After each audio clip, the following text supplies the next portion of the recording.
Hello everyone, it's Kavita from Red Door Yoga. Thank you for joining me online again for the Red Door Yoga Mini Sutra series. Today I wanted to talk to you about the emotional brain. Now, I've been talking to my meditation students recently about this idea, this is not a technical term, although, by the way, there is something technically referred to as the emotional brain when we're talking about the cranial brain and the different sections. But I want you to think about this as two functions of our brain and as to how we think. There's the emotional brain, and then there is the logical brain or the rational. Okay, and so the thinking brain. So the emotional brain and the thinking brain, rather. And some of us would consider ourselves to be emotional thinkers, meaning we feel more than we think. And others, like myself, would tend to think about ourselves as more of a logical thinker. Okay, we think through things. We have thought processes more than we feel through things. Now, here's the thing.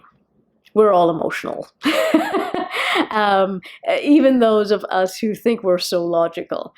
And in fact, what I really want to talk to you about today is the fact that the emotional brain or the emotional aspect of ourselves is the thing that actually drives us.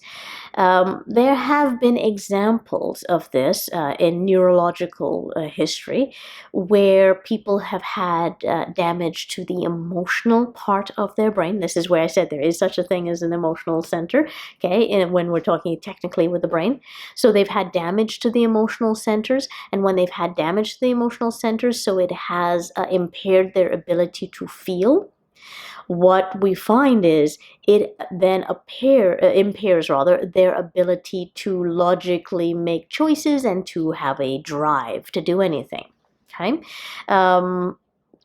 and with that, it actually changed, from a medical viewpoint, how we start to look at the world, how we start to look at people. We start to think initially that the idea was that you had to overcome your emotions with your logical brain, that if you could logic your way to something, if you understood intellectually that you should do something, like you should eat better and you should exercise and you should treat people well, if you understood that in terms of the rational, that would somehow bring you to the point where you were eating well and you were exercising on a regular basis and you were treating people well. But when we had these events in history where certain people had damage to their emotional centers, we started to realize that that's not how it works. That actually, if they did not have the feeling aspect at play, that they weren't able to fulfill these behaviors, no matter how much logical, rational thought process they could still do.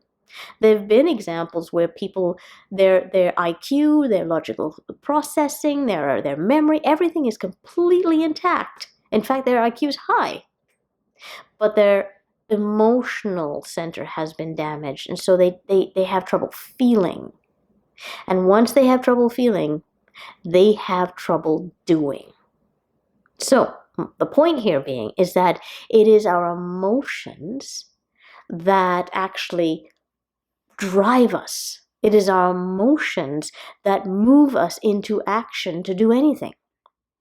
So if, for example, you have thought, I know that I should be eating well. I know that I should be going to yoga class, 5 times a week. I'm just pulling out a number here. I should be exercising, pretty much daily. You know that rationally. You know all the statistics behind it. You know the health issues that have arisen for you and how these things would help tremendously. You know all of that. That's all logical thinking.